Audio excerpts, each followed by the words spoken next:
Salutations, Meta Sheeple. Today I have a very delicious snack that I'm going to eat. I don't know if you can see in there, but these are real tasty, man. Oh yeah. Oh, delicious.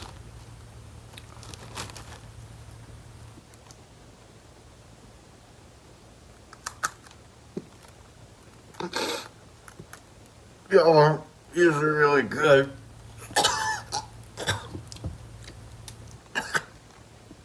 Oh my god. Those are good.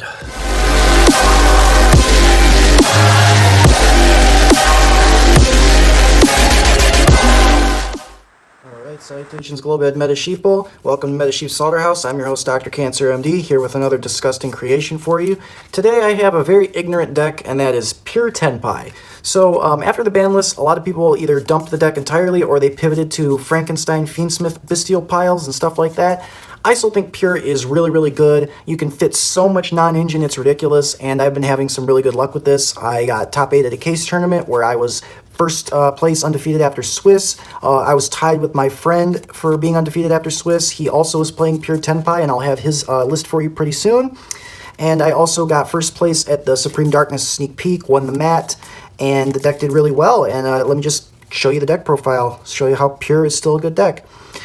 Triple copies of Hydra, not much to say here. You still play 3 of that. I don't think cutting it to 2 is correct because you just want more copies of it in rotation.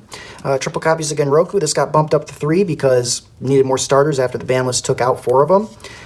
It's pretty good to start with this. You can dodge Valor, so it's actually quite a good normal summon, and then using it as an extender is nice, so you really want 3 copies in rotation. 1 copy of Chandra because Konami said that's all we can have, so you just try to sack your opponent with it. 1 copy of Fadra. I think 1 is always correct. I was never a supporter of 2, and I still am not. This deck definitely struggles with grinding post-ban list because you no longer have your grind game with the limits. However, I still think it's correct to just play 1. This is an all-or-nothing deck. You're just trying to kill them that turn. You're not really trying to grind. You're putting all your eggs in one basket, and playing 2 of this, it's bricky enough at 1. I already see it in my hand too much at 1. I cannot even imagine playing 2 of it. I would brick my living daylights out. 1 copy of Dora Dora. I don't really like this card, but it's another starter. It's actually a pretty good starter on its own. The problem is it's not a Tenpai card, so you can't quick synchro with it. You can't search it. It just doesn't have too much synergy with the deck, so I'm going to be cutting this and some other cards from the main deck to make room for 3 of the new Molcharmi when I can get my hands on it. And this is one of the first cards that's going to be cut. It's not terrible, but it's not great either. Now this is like the best starter in the deck. Magnamut, it's both a starter and a hand trap. This card's always live because every deck in the game right now is playing lights and darks. It's a crazy interruption, and it gets your plays all set up. So anytime I draw Magnamut, I feel like I'm winning the game. It's just insane. And it's pretty much a guaranteed starter because you're trying to go second anyway. For more hand traps, we got triple copies of Ash. Ash feels a little bit worse than usual this format, but I still think it's a card that's just mandatory to play if you're going to be playing hand traps. It definitely feels weird, but I still think it's worth playing for sure.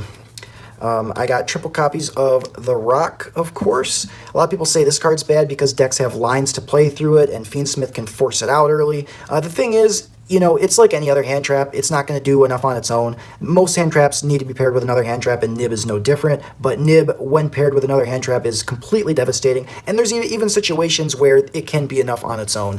And outing that, getting the body from this token to let you make link plays to force out your opponent's back row or negates is actually really, really important. I'll talk about that in a minute when I go over my extra deck. So I think Nib is really, really good still. Triple copies of Molcharmi Fualos and triple copies of Molcharmi Perulia. I'm main decking all 6 of these. I think it's absolutely correct to main deck as many Molcharmis as you can, and that's why as soon as I can get my hands on 3 of Meowls, I'm going to be putting all 3 of those in the deck. These are the cards where when you draw them, it just turns your win rate, like it doubles it in Tenpai because you are just going to be either forcing your opponent to pass with less and killing them with what they pass on, or they're going to draw you some cards. If you draw 2 cards off of these and those cards aren't bricks, you're going to be winning most of those games. I don't care. Like, people are like, oh, you're only going to draw 2 cards off it. That's all I need. If I draw 1, it's not even a disaster, right? Like, it's an upstart, it replays itself. But if I draw 2, I'm probably winning the game, and that's why these cards are so valuable. Perulia is still really good. A lot of people are cutting it, but it's still insane. Against Malice, the only time it's going to be bad is if you're playing pure Malice and nobody plays pure, or Striker Malice. It's bad against both of those. However, against Bestial version of Malice, and the Striker builds are often playing Bestials. So anytime you play against Malice and they're on Bestials, this is going to give you 2 draws. Or if they're on the Kashtira version, it's going to give you at least 2 draws. So that's all I need, 2 draws. Perulia is insane, and so is Fualos, of course. And that's Mulcharmies are like the best cards in Tenpai. That's why I can't wait until I get 3 of the new one to chuck it in there. Triple copies of Imperm. It's Imperm. Not much to say. And then triple copies of Impulse. This is an insane card. A lot of people are playing in the pure version. They're playing like a Kashtira engine because Kashtira Fender is a full 1-card combo Tenpai OTK, but it conflicts with Impulse, and I think Impulse is way too good to sacrifice, so I'm playing this version instead. This is just so good. If you combine it with Imperm, it's just a Solemn on legs, or a Solemn as a hand trap, and then being able to hit Malice traps on your turn and Lacrimo resummon on your turn. Super nice card, whether you draw it as a 6 card or open it. Triple copies of Droplet. This is one of the best non-engine in the deck. I think if you're playing a going second OTK deck and you're not main decking Droplet, you're doing it wrong. This is the best card to top deck to get you out of any situation. There's been so many times where I'm like, oh my god, please just let me draw a Droplet and I'll be fine. And I drew it and it won me the game. So I think Droplet, if you're not playing this in Tenpai, you're absolutely doing it wrong. Crazy card. Probably the best non-engine in the main deck, other than the Mulcharmies. Triple copies of Crossout Designator. Your deck's a little bit fragile now with the ban list, so I'm just trying to force the combo through at all costs. Mainly just trying to hit Ash, Imperm, and Impulse with that. But there's situations where you can other cards too. 1 copy of Called by the Grave, because you got to get that Sangan Kaiman to resolve. And then here's the spice in the main deck, which is Instant Fusion. This card is basically a better version of Called by, and it's also in some ways better than Crossout. This card on its own is a Called by, a mid-breaker field, and it's also a Dark Hole because of a spicy card that I'm playing in my extra deck. It's really, really flexible, really insane, sacky card, and I'm surprised I haven't seen any Tenpai builds playing it. Either Summon Millennium Eyes or Mud Dragon or the other card, which I'll show you in a second. So these cards are really good, but unfortunately I will be cutting them along with Dora Dora to make room for the new Mulcharmy. I really like them, but they are flex spots, and we just need to play the new Mulcharmy instead. So something's got to get cut, and unfortunately that's what is going to be cut. So 1 copy of Prosperity because it's Prosperity. Not much to say. And then obviously your limited cards. Kaiman, Sangan Summoning, Terraforming. This whole goal of the deck is just to sack your opponent and make them mad. They're going to be like, you drew the 1-of! And it's like, yeah, the deck's all 1-ofs. So I'm going to draw them. Extra deck, we got 1 copy of Seals. You're going to make this a little bit less now because going first is definitely worse. You only have 1 Kaiman, so you don't want to burn your Kaiman just to make a Seals play going first, so that's the problem. But there's still definitely hands where you're going to be making this. Or if your OTK did fail, it's how you're going to try to survive is by making a Seals, so still worth it. And then this is the spice, is Nightmare Cerberus and Nightmare Phoenix. I'm playing these instead of SP and Striker, and I think that these cards are hands down better than those because of a couple reasons. The main one being that if you SP in this deck, you cannot kill your opponent. It prevents your opponent from dying if you SP, and this deck is all about just killing your opponent. So being able to out something like a Baguska or some other threatening monster in the main monster zone with Cerberus, and then you're still able to go for the OTK, makes it hands down a better card than SP. And then the same thing goes with Phoenix. Being able to force out Imperms, Judgments, whatever before you even commit is really, really good. And you don't need an extra deck monster to make it, unlike SP. So there's certain situations, like, usually you're going to be making these after you've nibbed your opponent or you've Bestial Magnumutted them. And if you end up drawing a hand where you have both, then you just immediately go into one of these and force something out. It's so free.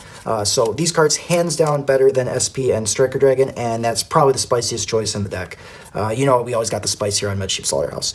We got 1 copy of Hida and 1 copy of Promethean. Not much to say. They're mandatory. I don't own a Raging Phoenix currently, but once I get my hands on one, I will be playing the Zelantis and Raging Phoenix combo because it doesn't come up that much, but when it does come up, it's going to win you the game under D-Barrier, which is very important. 1 copy of Quibelt for Synchros and 1 copy of Black Rose. This one comes up a lot. This one is how you, it's a way that you can OTK under Shifter by popping your own field spell, and it's also good for dealing with nib tokens and back row and all sorts of stuff. This card is just here for like back row decks. I almost never actually am able to resolve this card because it's definitely a risky play, but if you can do it against a back row deck where you're pretty sure they're not going to ash your Kaiman, then it's pretty good because you can make it obviously that your opponent can't can't negate it. But it's definitely a card that could be cut. It doesn't come up all that much.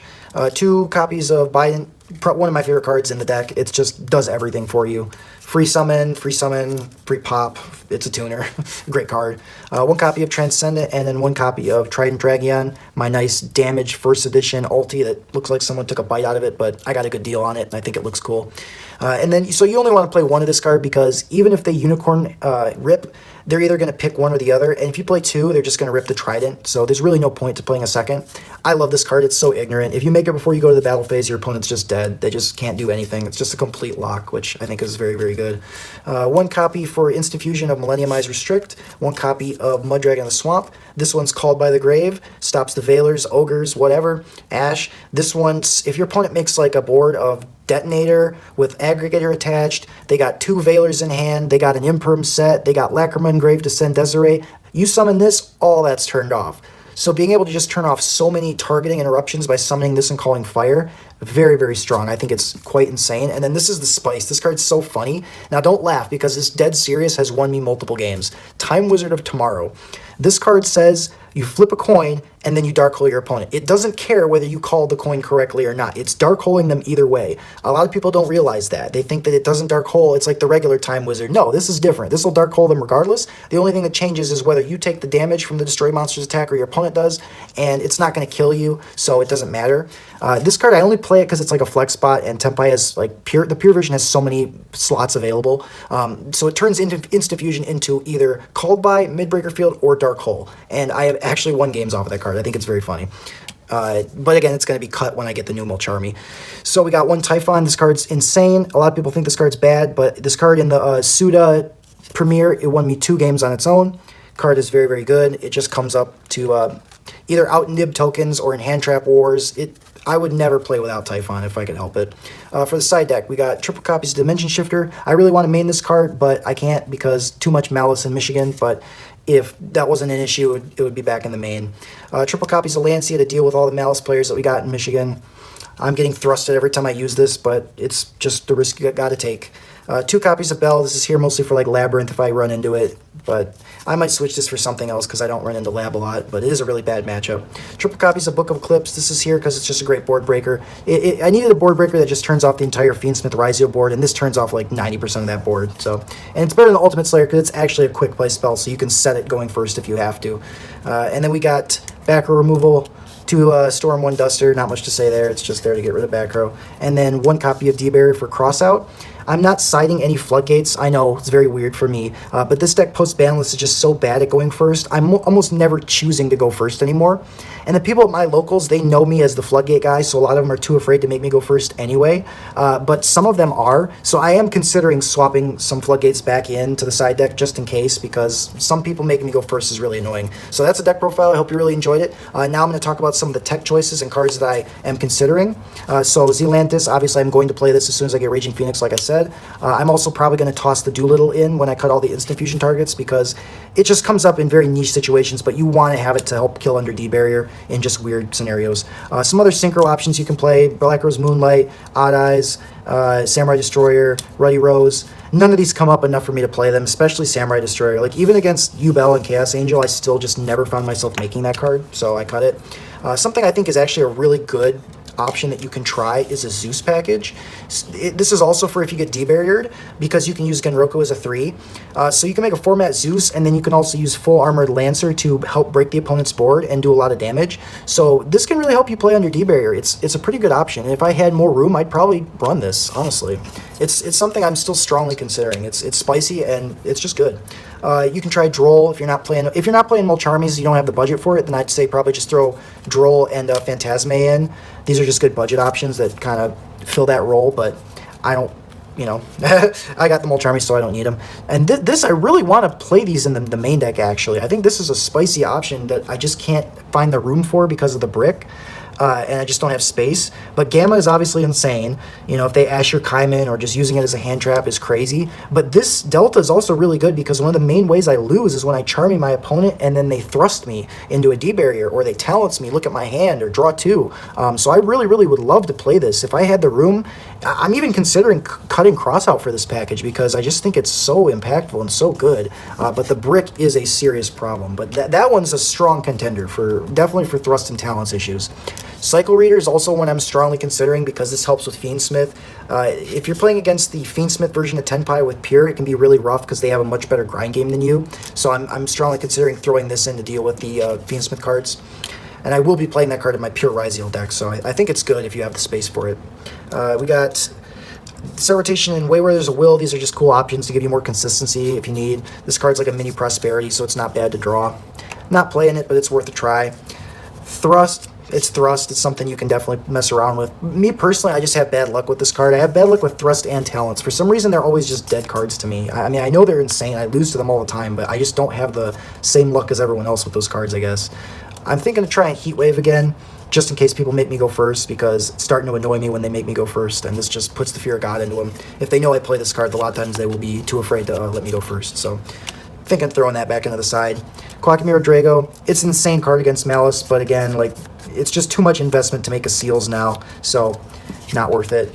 And then all these Floodgates that I used to have, I used to play all these in the side, and I would just go first, and people would be terrified to let me go first. But post-ban list, things changed, and they're still up for consideration, but this one definitely is not anymore. I was playing the Sangan Kaiho before the ban list, but now with your stuff limited, there's just no justifying wasting a search on this card. I think it's a very cool card, but unfortunately the ban list made it useless. So that's the deck profile. Remember, Chris Hansen is always watching you, and Earth is flat, it's not a round globe. Gold rays look amazing. Remember to dislike the video, unsubscribe, send it to all your worst enemies, and Meta Sheep Slaughterhouse signing off.